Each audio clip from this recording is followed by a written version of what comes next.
Hey guys, what's going on? Your girl Tally back again on the way to work. You guys know what it is. Anyways, y'all, I just want to reaffirm you today, or reassure you, or just remind you that you teach people how to treat you. I know we hear it all the time, but one thing about on this growth journey, you really need to hear things multiple times to really let it sink in. And sometimes you need to hear it multiple times, put in different ways by different people. And that's what makes me so successful on this journey. I'm willing to listen to different people and different sources, and it may be the same message, but different ways. You take it in a different way. And what's most important is at different points in your life, things mean different things to you. That's actually very interesting to me, how you could hear one message at one point in your life and it's like, okay, yeah, that's a good message, but it's when like you really went through some things, or maybe you didn't, maybe you just at a different place in your life, you experienced some new things,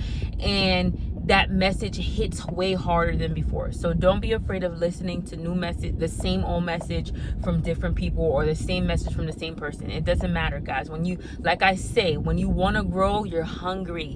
When you truly want to grow, you get hungry. So be hungry. And so moving on, you teach people how to treat you, and this is anywhere you go. Now, I wasn't gonna bring this up, it just came to me right now, but the first way you treat people, you teach people how to treat you is with that presentation. I don't know why everything's coming back to presentation. Actually, I do, because I started a new position. I guess presentation is something that really matters to my life in this season, but it matters to everyone's life, trust me, because the way you show up in this world, the way you treat yourself, the way you take care of yourself, I promise you that is exactly the way people are going to treat you. And I'm not saying it's right. I believe that it's wicked, because the Bible says that God don't look at the outside, the physical stature of man. He look at the heart. That's what that's the message God gave Samuel in the Old Testament when they were looking for who they were going to crown king. And David was one of like 12, 13 brothers. I forgot. And God let Samuel know that it was going to be somebody from the household of Jesse. I believe Jesse. Don't quote me. Jesse was David's dad, and he was the father to all of those sons. So God gave Samuel the message that, the king would come from the household of Jesse, right?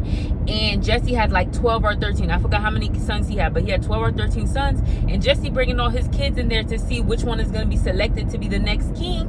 And he leave David out, herding the shepherds. Oh, that's a word in itself. He's leaving David out to tend to the animals, because he's looking at his son, his own son, saying there's no way that it's you who gonna be king. And that message need to preach to all of us, baby, because it's the one that you overlook, and it's the one that you count out. That's the one that God wants. The one that people look at you and they think that you're the underdog. They think you're not capable. They think that you can't be nothing great. That's the one that God chooses. Amen. Hallelujah. And the second thing is the rejection by parents. Imagine your parent not seeing greatness in you, and it's not even not seeing greatness. Your parents don't even think you worthy of nothing. They reject you, they neglect you. Hey, go out and tend to the sheep. Make sure the lions or whatever don't eat the sheep. All right, like that. You're not good enough for nothing. Imagine your own dad looking down on you like that. So and guess what? And you're still the one that God chose. So that is two messages, probably even more messages than one. So for those of y'all who struggle in that area, see that and be renewed by that, be refreshed by that. Oh my goodness. So you know what I'm saying? God doesn't look at the outside. God doesn't look at the outside to make decisions on what he wants and what he wants to do in the lives of people. So we have to remember that. Even though I'm talking about presentation, and it does mean something on this earth, God still got a plan for you. God still gonna move in your life. And maybe your presentation coming in in submission. Come on now, your presentation coming in submission with God's will. You know, I believe that will do something. But at the end of the day, when God's will needs to be done, God's will gonna be done regardless. So it doesn't even matter. So anyways, as I'm saying, so let's not make this about presentation. But as I'm saying, the first way you teach people how to treat you is the way you show up. Unfortunately, if I showed up like with ripped up clothes, my clothes dirty, stained, people would treat me a certain way. No matter where you go. If you show up with nice clothes, looking good, smelling good, people treat you differently. That's just the way of this world. Because like we said, and we already agreed, this world is wicked. So that's what they do in this world. And if you were honest with yourself, you would realize that you do it too. We all do it because we're human beings. It's when we give our life to Christ, or some of us have experiences, real life experiences, we learn. It's a learned behavior to be able to look past the outer appearance. You learn that's a life experience thing that you actually have to learn. But there's a lot of people who haven't learned it yet, so they haven't been trained to look past that outer shell of people, and that sucks for them. But I'm still trying to get back to you teach people how to treat you. So that's the first way, your appearance. But then there's a way that you have to handle people.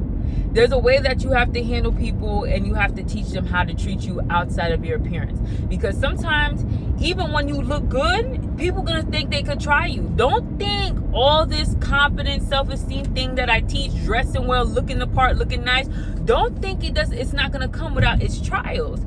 Don't think people are not gonna test you to see if you are who you think you are. You feel me? If you carry yourself the way, to the level that you think you're on, because that's the part of it. That's why in the video I made, your presentation matters, the full package. Go back and look at that. That was a good one. Go back and listen. The full package, part of the full package is knowing who you are. Dun dun dun. Knowing who you are, because you could be showing up.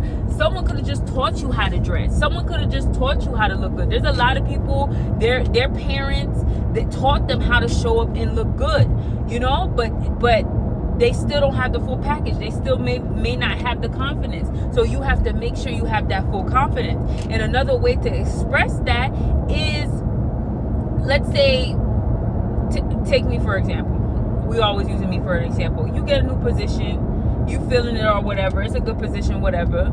But you know what I'm saying? Like the workload is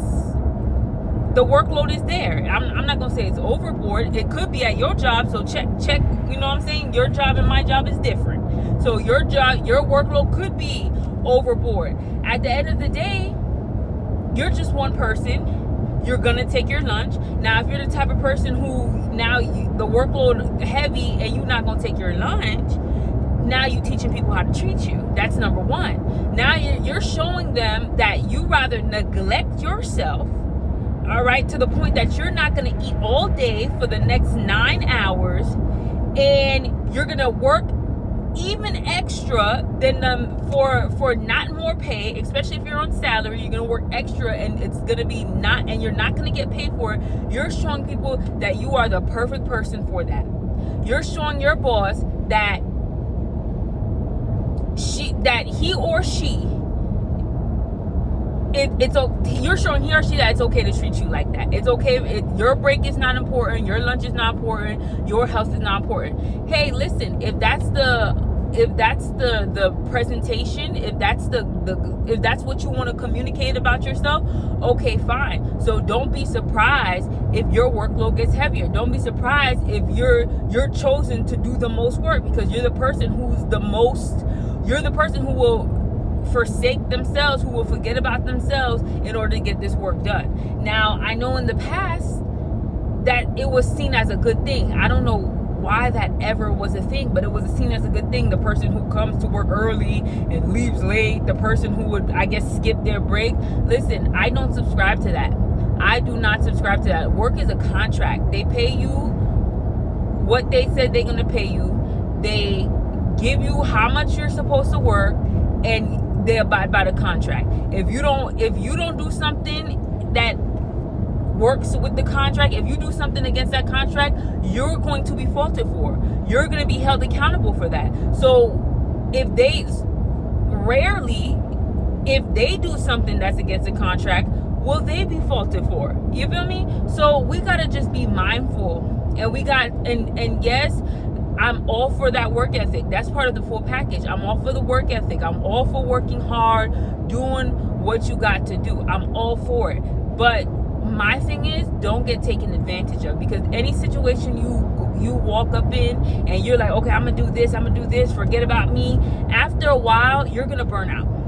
You're gonna burn out, and then you're gonna be pessimistic about the job. Your energy's gonna be low. You're gonna be like, you're gonna go through a whole bunch of mental health issues that people go through about the job. And honestly, at the end of the day, it's going to be your fault. It's going to be your fault for not setting boundaries. If you stand an hour after the clock, you skipping your break, and then you wonder why you burnt out 6 months, a year into the job, is because you haven't set boundaries initially, and now people have come to expect that from you, and now they're giving you extra work, and now they see that you're the one, you're the crash dummy. I'm sorry to put it like that. That's going to put everything before their health and their self, their well-being. Hey, if that's who you are, and listen, if you think working like that is going to get you to the next level, or you know it's going to get you to the next level, all right, go ahead and do it. But other than knowing that will get you to the next level, I just don't see how that's fair. I don't see how that's healthy for you. And if you're burning out 6 months, a year into the job because of it, then it's not healthy. And me, I gotta watch myself, because I burn out in 1 year. I know myself now. I burn out. Any job I've ever had, I've burned out in 1 year. Okay, even though I probably stayed more than a year, I always get that 1 year point. For me, always becomes a burnout point. Except for like my first job, which was waitressing at Olive Garden. I stayed like 4 years, babe, but I think I was burnt out in 2 years. You know, it was your first job. It was my first job, so you know, it took me more time to be burnt. But 2 years I was burnt, and I stayed 2 more years. And I don't like the person who I become when I burn out. I'm not proud of the person I become when I burn out. That's why from the very beginning, not only I have to show up and be my best self, which I told you guys that's important, but I also at the same time must establish boundaries, because that's going to be healthy for me, and that's going to be healthy for my work life as well. So setting boundaries, yes, it's helpful for me, but it's also helpful for the people, places, and things that I engage with, because now it's going to perpetuate a healthy relationship between the people, places, and things. We'll have a more pleasant, rewarding relationship with everything that I choose to engage with when I choose to keep my boundaries strong. This is why I also be laughing. I laugh so hard, and forgive me, I don't want to offend anybody, but I laugh so hard at the women who come online and be like, oh, I'm finna cook for my man, I'm finna cook, I'm finna clean every day, all day. I'll wake up at 3 o'clock in the morning and do this and do this and do this.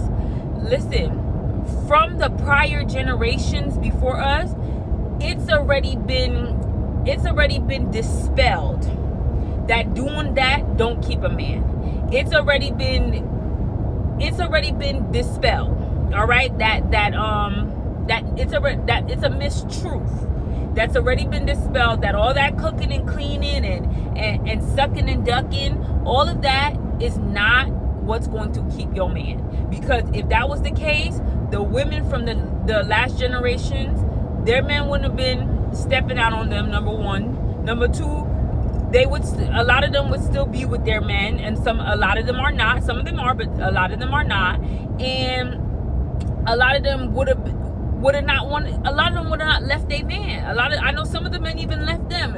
They left the man left them, they still with the men, and they still unhappy. Like, it's so much that goes into it. So if we see that that's what happened for women who thought sucking and ducking, cooking and cleaning was the way to keep a man, and we see visually with our eyes how that just didn't work, why are we trying to perpetuate that to the next generation? All that does is make you in a relationship, when you do that and you go hard, just like any job, you go into that relationship and you going hard and you doing all of that, okay, all that's gonna do is burn you out. And once you burned out, you become a whole different person, full of resentment against that person. And the thing is, you blaming that other person because, oh, I do this.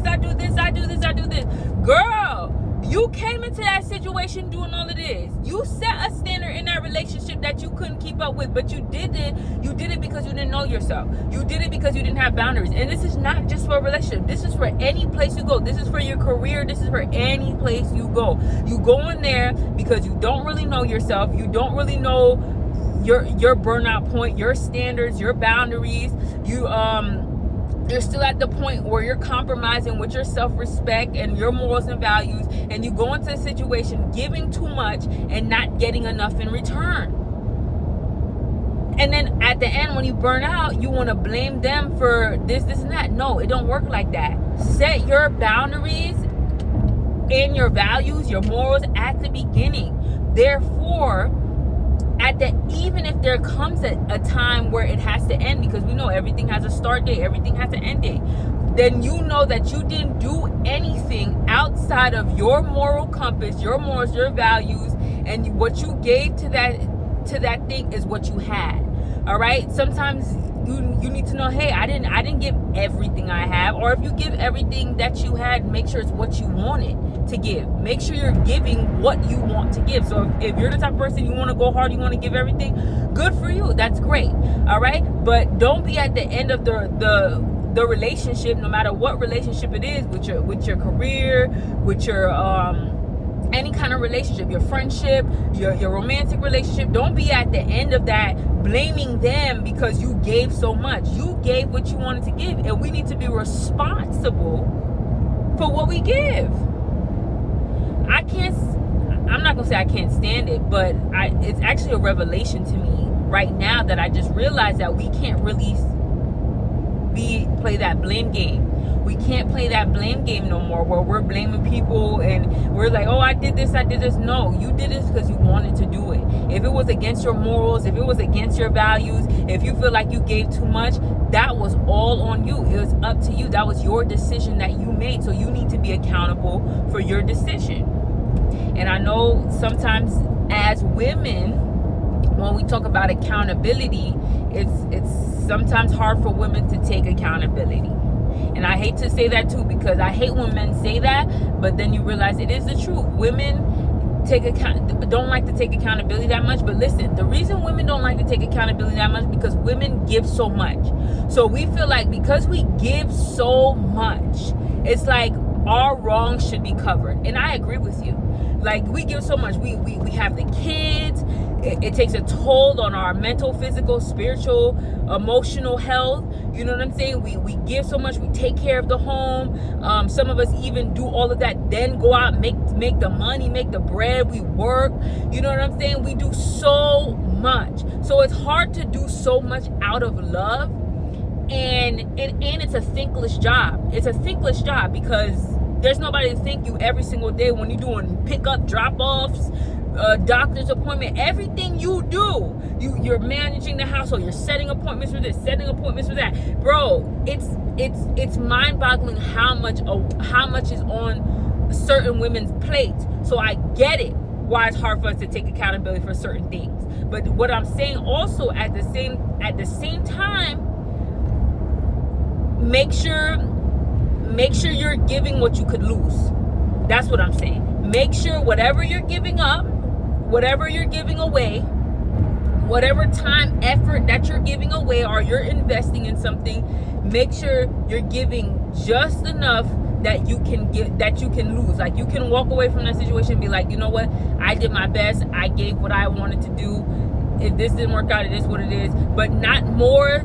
Don't give so much that you would go crazy. You would lose your mind if whatever situation fell apart. That's the real tea. That's the real tea. I'm sorry I can't see me right now. It's the sun. But that's the real tea about it. Don't give more than you could afford to lose. Don't they say that with money? They say with money, don't let nobody borrow more money than you could afford to lose. Because when you give out money, in your mind, you have to be thinking like, it's a big possibility that I will never get this money back. Child, yes. So yes. No, the reason I said like that, child, yes, is because no, I ain't gonna tell y'all my business. But yes, don't give out no money. Don't give out no money you can't afford to lose. Don't give out no time and effort, because time and effort, contrary to popular belief, that's more valuable than money. Time, effort is time. So time, you could get back money faster than you could get back time, because you can't get back time at all. Time you'll never get that time back. So you need to be even more selective with who and what you give your time to, and make sure whatever you give your time to, whoever you give your time to, that there's a return on investment. You're not giving your time to ungrateful people. You're not giving your time to people who take you for granted. That's two ways to say that, but both of them is important. Ungrateful people are people who take you for granted. Same thing, different story. All right, so know that, because again, that's also teaching people how to treat you. You're teaching them that you're the type of person who's gonna give and give endlessly, relentlessly, even if you're being disrespected. Come on now, how many of us continue to give and we disrespected, or our giving is disrespected? So we continue to give and give and give in any situation, and you see it's disrespected, but you allow it to happen. You don't stand up for yourself. It's like you're a doormat. And then at the end, who you gonna be mad at? You can't be mad at nobody but yourself, because you allowed it to go on. It's up to you to stand up for yourself. Nobody's coming to save you.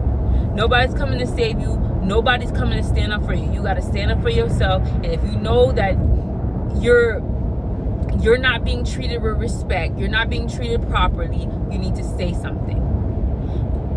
Remember what I said in my last video, emotional intelligence? It's best to say it before you about to snap. Say stuff. A lot of the time we say things right at the verge of the snap. No, you have to be able to have calm, intelligent conversations, confident, stand on business conversations with anybody without crying, without showing too much emotion, without getting too angry, and speak on how you feel. That's a part of telling people, showing people how to treat you. You're going to show them that, listen, if you do something that I do not agree with, we're going to have a conversation. And if that conversation don't go right, then we're going to have to take it up a notch, all the way to us parting ways. I'm willing to part ways. If people, unfortunately, again, the consequence of the wicked world we live in is if people don't understand that you're willing to part ways, like you're willing to leave, you're willing to not talk to this person again, or you're willing to never go to this place again. If people don't understand that, they're going to try you. They're going to continue to try you, because you have no bargaining chips. You have no leverage. You have no ground. The rug is pulled out from under you. You don't really have any kind of bargaining chips, because you're not willing to take it up to the max. If you're not willing to take it up to the max, you're going to have to get out of the game. That's when you go gamble at a casino and you sit at the table, you're playing blackjack. When that gambling price goes up to the next level or to the max, some people bow out. Hey, listen, I'm good, I'm bowing out. Why? Because they not willing to take it up there. So you got to know how far you willing to go. And the further you willing to go, the more you can demand, the more respect you can demand. Because if this person knows, listen, you're not gonna have me around treating me like this, then they're gonna have to really seriously think about how they're treating you. It's gonna be a real conversation. Got it? And what did I say back in the other video? I'm gonna reiterate it too. When you have God, you're not afraid to lose nothing.